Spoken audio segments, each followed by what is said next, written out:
सोच पैदा करने के लिए पार्टी बनाई है। तो हमारा नारा है जय कश्यप राज का।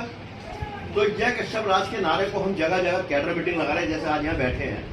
इसी प्रकार से हम जगह जगह कैडर मीटिंग लगाते हैं और हम लोगों को बताते हैं हम है कौन। हम धीवर नहीं है, हम कहार नहीं है, हम है कौन, हमें ये समझने की आवश्यकता है। जब हम जो है महर्षि कश्यप को अपना पिता बताते हैं, जब महर्षि कश्यप हमारे सृष्टि के रचयिता हैं, तो उनका पुत्र हिरण्यकश्यप कौन, वो राजा था ना। हिरण्यकश्यप राजा था, छोटा राजा था, बड़ा राजा था। क्यों जी, हिरण्यकश्यप छोटा राजा था, बड़ा राजा था। तो हिरण्यकश्यप राजा हुआ। हिरण्यकश्यप के बाद प्रहलाद, भक्त प्रहलाद हुआ। भक्त प्रहलाद के बाद होलिका हुई। होली का त्योहार पूरा देश मनाता है। होली का त्योहार पूरा देश मनाता है। क्यों मनाया जाता है होली का त्योहार? कि प्रहलाद को आग में लेकर के बैठी होलिका जल गई, प्रहलाद बच गए। लोगों ने कहा कि हमारा राजा बच गया, इसलिए होलिका मैया की जय जयकार लगाए और होली का त्योहार मनाया। होली का त्योहार हम लोग मनाते नहीं, पूरा देश मनाता है। तो हमारे त्योहार पूरा देश मनाता है। तो हम देश के मालिक हुए नहीं हुए, मूल निवासी हुए नहीं हुए, हम इस देश के मालिक हैं। इसी प्रकार से हमारे राजा विरोचन हुए। राजा विरोचन की हत्या कर दी जाती है उस जमाने में, उनकी लाश नहीं दी जाती।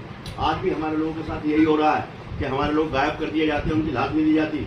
इसी प्रकार से राजा बलि से सब कुछ दान में लिया गया। उस समय कोई दानी पैदा नहीं हुआ। राजा बलि से 3 वचन लेकर के सब कुछ दान में ले लिया। अब हम इन छोटी छोटी जातियों में कैसे बटे, प्रश्न यह आता है कि राजा बलि के वंशज लोग इन छोटी छोटी जातियों में कैसे बट गए। आ जाओ। ये भी सच है, ये भी सच है। मैं सारा से पढ़ लिया, सारा देख लिया, पढ़ भी लिया। तो हम लोग आखिर हमारे पुरखे राजा जो पढ़ेगा वही ज्ञान मिलेगा।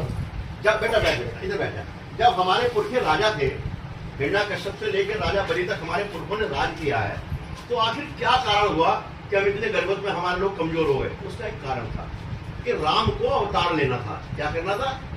राम को अवतार लेना था। सबसे ज्यादा बलशाली हमें लोग थे। बलशाली राजा बलि के वंश सारे बलशाली थे, हिरण्यकश्यप तो बलशाली थे। तो उनको अवतार लेना था, तो हमको जंगल में भेजना था। तो राजा बलि से 3 वचन लिए थे। कौन कौन से वचन लिए थे? 3 पग धरती नहीं मांगी थी, 3 वचन लिए थे कि हे राजन, आज के बाद तेरे लोग शिक्षित नहीं होंगे, आज के बाद तेरे लोग जंगल के किनारे रहेंगे, आज के बाद तेरे लोग महलों में नहीं रहेंगे। तो बताओ, आप ही लोग जवाब देना।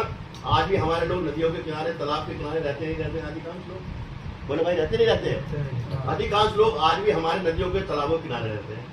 शिक्षा में आज हम बहुत पीछे हैं। हमसे आगे बहुत लोग निकल गए, लेकिन शिक्षा में हम लोग बहुत पीछे हैं।